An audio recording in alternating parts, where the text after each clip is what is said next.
How to change font size in Telegram. If you have been using the Telegram application and wondering on how to change the font size of your chats, don't worry. In this video, I will show you how to do it. So let's get started. First of all, open the Telegram application.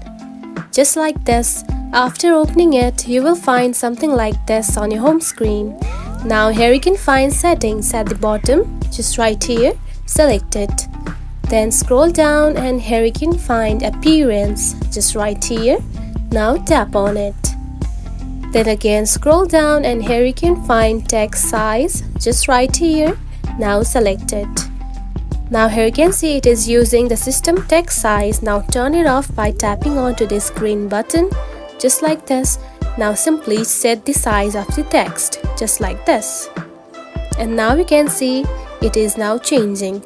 After choosing one, simply tap on to set.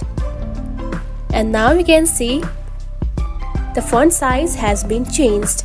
And that's it. This is how you can change font size in Telegram. If you found this video helpful, don't forget to like and subscribe for more tips. Thanks for watching.